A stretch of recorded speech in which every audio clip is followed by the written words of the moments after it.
Le Seigneur soit avec vous. Quand il viendra, lui, l'Esprit de vérité, il vous conduira dans la vérité tout entière, nous dit Jésus dans l'Évangile. Il préparait ainsi le cœur de ses disciples pour que son retour dans le sein de la très sainte Trinité ne soit pas considéré comme un abandon, mais bien plus comme un avantage plus grand. Pentecôte est donc la toute première concrétisation de cette promesse du Christ. Il envoie effectivement l'Esprit Saint, comme le décrit si bien l'extrait des Actes des Apôtres que nous avons écouté dans la première lecture. Leur apparurent des langues qu'on aurait dites de feu, qui se partageaient, et il s'imposa sur chacun d'eux. Tous furent remplis d'Esprit Saint.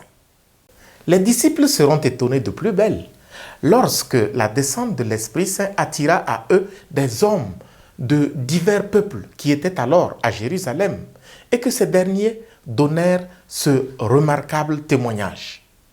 Ces gens qui parlent, ne sont-ils pas tous galiléens? Comment se fait-il que chacun de nous les entende dans son propre dialecte, sa langue maternelle? Et oui, ainsi se manifestait la vérité à laquelle nous conduit l'Esprit Saint, que le dessein de Dieu sur les hommes est l'égalité.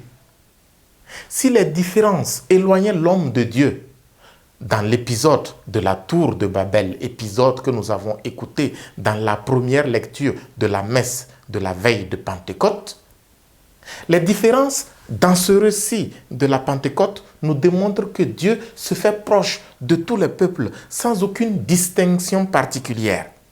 C'est cela la vérité de l'Esprit Saint. Mais nous n'aimons pas l'égalité. Nous préférons les œuvres de la chair à celles de l'Esprit. Nous utilisons tout le temps nos différences pour dominer, piétiner, massacrer, commander, tout comme le caricature si bien l'apôtre Paul aux Galates quand il décrit les œuvres de la chair. Inconduite, impureté, débauche, idolâtrie, sorcellerie, haine, rivalité, jalousie, emportement, intrigue, division, sectarisme, envie, beuverie, orgie et autres choses du même genre.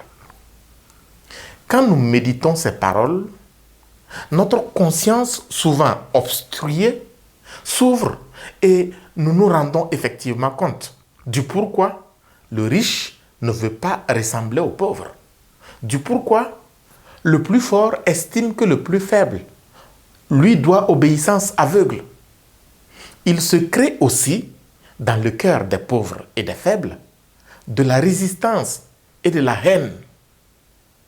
À un niveau mondial, des généraux de l'armée estiment qu'ils doivent conquérir les plus faibles par la force. Les pays d'Occident, dits chrétiens, s'imposent au monde dans leur jeu favori du deux poids, deux mesures. Ils condamnent à longueur de journée la guerre contre l'Ukraine dans des discours politiques et religieux, ce qui est bien, puisqu'ils défendent le plus faible. Puis, dans le même temps, malheureusement, ils soutiennent le génocide en Palestine en soutenant le plus fort, ce qui est complètement illogique et œuvre du diable. Tout ceci parce qu'une partie du monde estime être la seule à commander le reste, se fondant justement sur la différence et obéissant ainsi tristement aux œuvres de la chair.